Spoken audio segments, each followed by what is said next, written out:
Guten Tag Gamers. So today we are showing off the Kid Vegeta and Kid Raditz.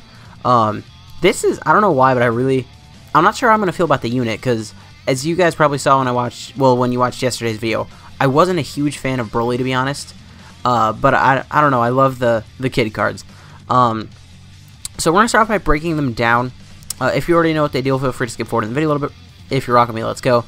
So their leader skill, they have joined category joined forces category 3 key and 77% of stats, or extreme class key 3 key and 40% of stats. So not a bad leader skill, definitely not great though. And then on super attack, they raise attack, they cause supreme damage to enemy, and they lower attack. So I mean, that is a pretty good super attack mechanic.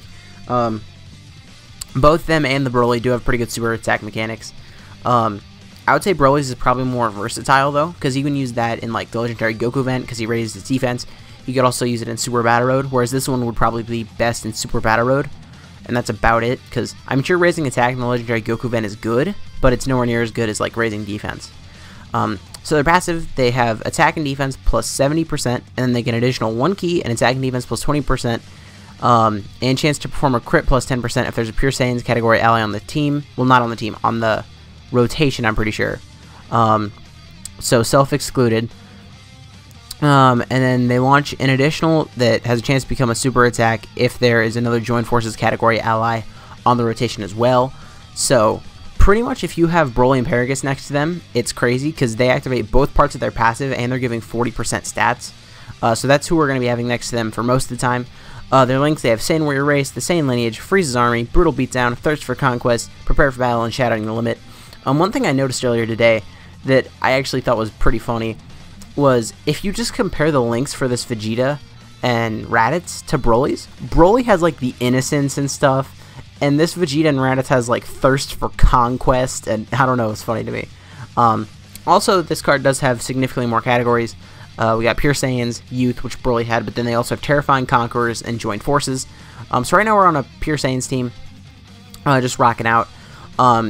Now, I did see some suggestions by, I think it was Abe Mustafa? Let me know if I'm pronouncing that wrong. If I am, I'm sorry.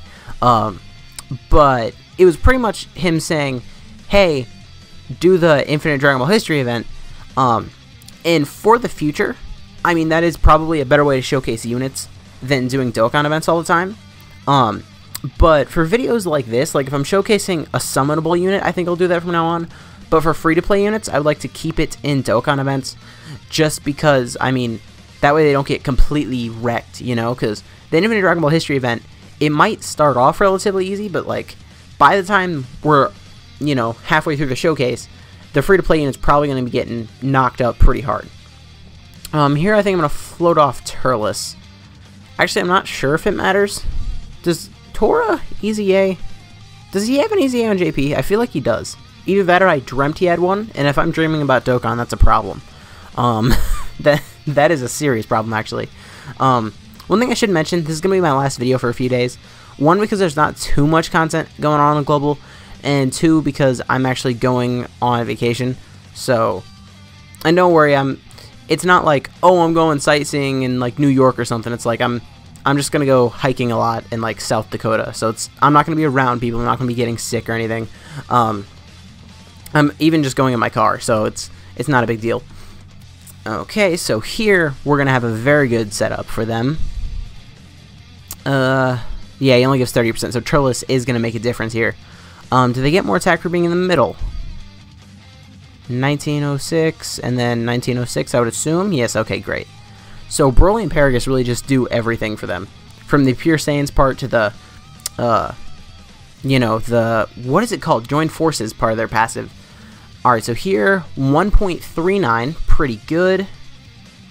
One thing I do like about their super attack mechanic over Broly's, though, and this is probably the only thing I like over Broly's, is that, like, anytime they super attack, you know exactly what they're going to do. Whereas Broly, sometimes it's like, oh, did he stun? No, he didn't. But for these guys, it's like, okay, they're going to lower attack. They're going to raise attack, so I like the consistency, I guess. Broly and Paragus. It took me so long to get Broly and Paragus. Like, at this point, I had the AGL Wrathful Broly who rainbowed, but I could not pull them for some reason. Like, they came out on the same banner. I didn't pull either of them on their initial banner, but I pulled AGL Wrathful Broly so many more times than Broly and Paragus, and I'm not real sure why.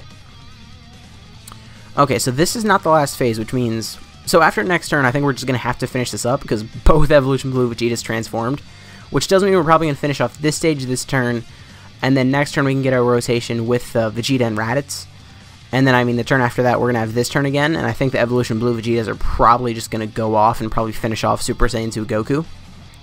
Super Saiyan 2 Gohan. I don't know why I said Goku. So next rotation, it might be the highest attack stat we see in the video. I'm not real sure. We're going to take them also on the youth category team, because Terrifying Conquerors is probably their best team by far, I would say. But I do not have Cooler, and Cooler's like the only Terrifying Conquerors lead. So... I mean, that sucks.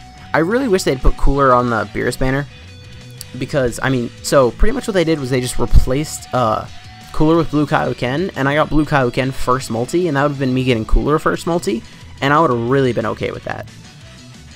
So here... I guess... Hold up. So 276 and 276. So I'm actually just gonna... Okay, they actually get more from being linked double Turles. Okay, so I'll leave Turles there. Because I do want to see them take some hits from Gohan here. Can we lower Gohan's attack? Yes, we can. And Turles is. I forgot the Turles did that, to be honest. Okay, we got a dodge. 1.71. And remember, this is a 130% lead Pure Saiyans team, so they could have gotten easily over 2 million there if we were on like the other variant, or even if they just stacked up their attack more. Okay, See, now I feel bad for, like, taking a dump on Broly, because it's like, I'm using this Vegeta and Raditz, and I'm actually, like, pretty impressed with them. Like, on a 130% team. And they do have that chance to crit and stuff. Oh. I mean, I don't know. I guess we're going to take them over to youth category team and see how I feel about them over there. But on the Pure Saiyans team, I'm definitely a fan of them. We will be back in a second with Kid Goku leads. Alright, guys. So we are back here on the youth slash Dragon Ball Saga team. Now, I honestly don't think they're going to be quite as good over here. Even though their leader skill is a little bit better just because of the leads I was running for Pure Saiyans. But I guess we'll see. So here we do have Joint Forces Category Ally on the rotation, which does mean they have a 50% chance, I believe it is, of doing an additional super. So let's see if we get that. We do not. That is very unlucky. And so the thing about this team is, like, there's one Joint Forces ally and there's 2 Pure Saiyan allies. So they're not going to be getting that additional part of their attack passive or that additional part of their additional passive like they were on the Pure Saiyans team pretty much every turn. That's why I think they're definitely going to be better over there. But over here we can get B-Pan's active skill as well as Brawl support. So I guess we'll see. Next rotation we're going to have them with pretty much just just the Pure Saiyan part of their passive active with no other support, because I'm not going to use B-Pan's active skill yet. And we'll see what attack stat they get to with no support at all, but just that secondary part of their passive active. I think they actually might get over 1 million, which is definitely not bad, considering, like, I mean, I don't know, just no support at all, free-to-play unit, we'll take that, right? Okay, so I've got to leave B-Pan on rotation here, 1 through, okay, so they get no extra links. Yeah, I'll leave them in the front slot there. Now, let's see what number they get to here, and then I think we're going to get next rotation, which is going to have B-Pan and Brawl, and then we're probably going to call it a video on them.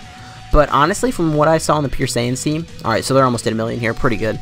But from what I saw on the Pure Saiyans team, I think I really like them better than Broly. I'm not saying Broly's a bad unit by any means, it's just like, I don't know, it seems like these guys' heights are much better than Broly's heights, if that makes any sense.